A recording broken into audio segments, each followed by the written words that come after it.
ओम यज्ञोपवीतं परमं पवित्रं प्रजापते सेदं पुरस्ता आयुष्यमग्नं पितमुष्युभ्रं यज्ञोपवीतं बलमस्तु तेजः।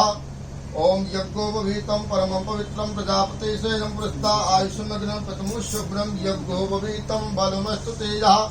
हाथ लगा दीजिए। ओम यज्ञोपवीतं परमं पवित्रं प्रजापते सेदं पुरस्ता आयुष्यमग्नं पितमुष्युभ्रं यज्ञोपवीतं बलमस्तु तेजः। ओम यज्ञोपवीतं परमं पवित्रं प्रजापते ओम यज्ञोपवीतं परमं पवित्रं प्रजापते सेदं पुरस्ता आयुष्यमग्नं पितमुष्युभ्रं यज्ञोपवीतं बलमस्तु तेजः। ओम सत्यनारायण भगवान की जय। दूसरा अध्याय सुनेंगे। सूत जी बोले, हे ऋषियों, जिसने पहले समय में इस व्रत को किया है उसका इतिहास कहता हूँ, ध्यान से सुनो। सुंदर काशीपुरी नगरी में एक अत्यंत निर्धन ब्राह्मण रहता था। वह भूख और प्यास से बेचैन हुआ नित्य पृथ्वी पर घूमता था। ब्राह्मणों से प्रेम करने वाले भगवान ने ब्राह्मण को दुखी देखकर बूढ़े ब्राह्मण का रूप धर उसके पास जा आदर के साथ पूछा, हे विप्र, दुखी हुआ पृथ्वी पर क्यों घूमता है? हे श्रेष्ठ ब्राह्मण, ये सब मुझसे कहो, मैं सुनना चाहता हूँ। ब्राह्मण बोला, मैं निर्धन ब्राह्मण हूँ, भिक्षा के लिए पृथ्वी पर फिरता हूँ।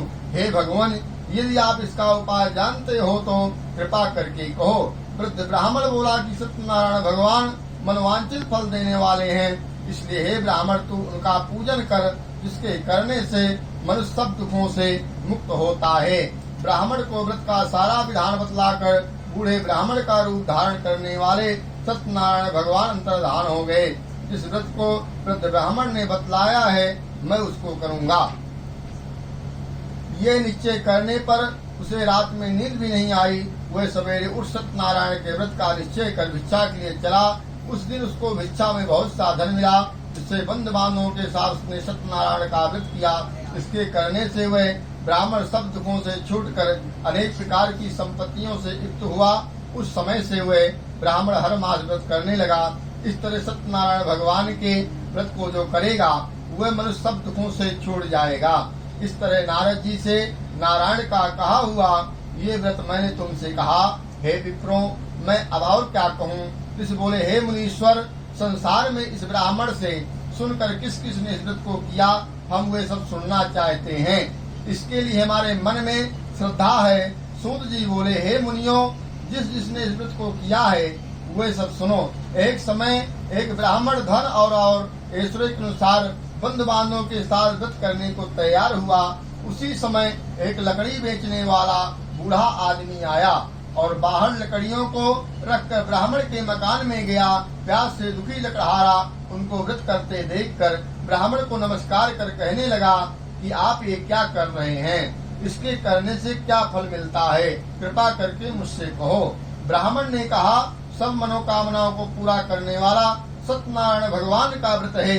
इसकी ही कृपा से मेरे यहाँ धन दान आदि की वृद्धि हुई है। ब्राह्मण से इस व्रत के बारे में जानकर लकड़हारा बहुत प्रसन्न हुआ। चरणामृत ले और प्रसाद खाने के बाद अपने घर को गया। लकड़हारे ने अपने मन में इस प्रकार का संकल्प किया कि आज ग्राम में लकड़ी बेचने से जो धन मुझे मिलेगा उसी से सत्यनारायण देव का उत्तम व्रत करूंगा। ये मन में विचार कर कोई बूढ़ा आदमी लकड़ियां अपने सिर पर रखकर जिस नगर में धनवान लोग रहते थे वह ऐसे सुंदर नगर में गया। उस रोज वहां पर उसे उन लकड़ियों का दाम पहले दिनों से चौगुना मिला। तब वह बूढ़ा लकड़हारा दाम ले और अति प्रसन्न होकर पके केले की फली, शक्कर, घी, दूध, दही और गेहूं का चूर्ण इत्यादि सत्यनारायण भगवान के व्रत की कुल सामग्रियों को लेकर अपने घर गया। फिर उसने अपने भाइयों को बुलाकर विधि के साथ भगवान जी का पूजन और व्रत किया। उस व्रत के प्रभाव से वह बूढ़ा लकड़हारा धन पुत्र आदि से युक्त हुआ और संसार के समस्त सुख भोग कर वैकुंठ को चला गया। ओम लक्ष्मी नारायण भगवान की जय। श्रीमन नारायण नारायण